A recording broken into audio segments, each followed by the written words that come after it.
कभी कभी कुछ शब्द बड़े अजीब होते हैं ना। एक ही शब्द लेकिन अलग अलग जगह पर उसका मतलब बिल्कुल ही बदल जाता है। ऐसा ही एक शब्द है कंपाउंडिंग। आज हम इसी एक शब्द के दो बहुत ही अलग लेकिन उतने ही शक्तिशाली पहलुओं को समझने की कोशिश करेंगे। ये कहावत तो बहुतों ने सुनी होगी और ये हमें उस ताकत से मिलवाती है जो हमारी फाइनेंशियल लाइफ को शक्ल देती है। लेकिन एक मजेदार बात बताऊं, इस बात का कोई पक्का सबूत नहीं है कि आइंस्टाइन ने ये बात कभी कही भी थी। खैर, जिसने भी कहा उसने एक बहुत ही गहरे सिद्धांत को हमारे सामने रख दिया। तो चलिए सबसे पहले उस मतलब से शुरू करते हैं जिससे हम शायद सबसे ज्यादा वाकिफ हैं, यानी पैसों की दुनिया में कंपाउंडिंग का मतलब। ठीक है, तो इसे आसान भाषा में समझते हैं। चक्रवृद्धि ब्याज या कंपाउंड इंटरेस्ट का मतलब है कि आपको सिर्फ अपने असल इन्वेस्टमेंट पर ही नहीं बल्कि उस पर मिले ब्याज पर भी ब्याज मिलता है। ये कुछ कुछ एक स्नोबॉल जैसा है जो एक पहाड़ी से लुढ़कना शुरू होता है और नीचे आते आते बड़ा और बड़ा होता जाता है। सिंपल और कंपाउंड इंटरेस्ट में सच में जमीन आसमान का फर्क है।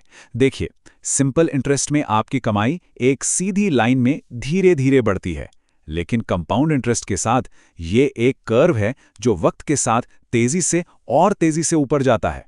यही वो जादुई तेजी है जिसकी सब बात करते हैं। और यहां हम असल में इसका असर देख सकते हैं। जरा देखिए, पहले 5 सालों में 50,000 रुपये बढ़कर करीब 88,000 हो जाते हैं। ठीक है, ये कोई बहुत बड़ी बात नहीं लगती, लेकिन जरा 30 साल बाद देखिए, ये रकम लगभग 15 लाख रुपए हो जाती है। असली जादू तो आखिरी के सालों में होता है, जब ब्याज पर ब्याज की ताकत अपना पूरा कमाल दिखाना शुरू कर देती है। तो अब तक हमने पैसों की बात की, लेकिन अब कहानी में एक बहुत ही मजेदार मोड़ आने वाला है। क्या हो अगर मैं कहूं कि कंपाउंडिंग का एक और मतलब भी है जो हमारी सेहत के लिए भी उतना ही जरूरी है। चलिए अब कंपाउंडिंग की दूसरी दुनिया में कदम रखते हैं, एक ऐसी दुनिया जो हमें दवा की दुकानों यानी फार्मेसी में मिलती है। यहाँ पर कंपाउंडिंग का मतलब है दवाइयों को मिलाकर तैयार करना। ये एक कला है जिसमें एक फार्मासिस्ट किसी एक मरीज की खास जरूरतों के हिसाब से एक दवा को बिल्कुल स्क्रैच से बनाता है, ठीक वैसे ही जैसे कोई दर्जी एक सूट बनाता है। और ये फार्मेसी की जड़ है। बड़ी बड़ी दवा फैक्ट्रियों के आने से पहले हर फार्मासिस्ट एक तरह से कंपाउंडर ही था। वो डॉक्टरों के प्रिस्क्रिप्शन के आधार पर पाउडर और लिक्विड को मिलाकर लोगों के लिए खास इलाज तैयार करते थे। तो फिर आज इसकी जरूरत क्यों है? क्योंकि हर इंसान एक जैसा नहीं होता। कुछ लोगों को उन चीजों से एलर्जी हो सकती है जो बनी बनाई गोलियों में होती हैं। छोटे बच्चों को शायद इतनी कम डोज की जरूरत हो जो बाजार में मिलती ही ना हो। या कभी-कभी कोई कंपनी किसी जरूरी दवा को बनाना बंद कर देती है और तब कंपाउंडिंग ही उसे हासिल करने का एकमात्र तरीका बचता है। लेकिन इस तरह से दवाइयों को खास तौर पर बनाने की प्रक्रिया में कुछ गंभीर जोखिम भी छिपे हो सकते हैं, खासकर तब जब सही निगरानी ना हो। सबसे बड़ी बात यह है कि जब कोई दवा सिर्फ एक मरीज के लिए बनती है तो वो उस कड़ी जांच प्रक्रिया से नहीं गुजरती जिससे बाजार में बिकने वाली दवाएं गुजरती हैं। जैसे अमेरिका में ये काम FDA करती है, जो दवा की सेफ्टी और असर को परखती है। इसकी वजह से एक गैप बन जाता है जहां गलतियों की गुंजाइश होती है। और 2012 में ये जोखिम एक भयानक सच बन गया।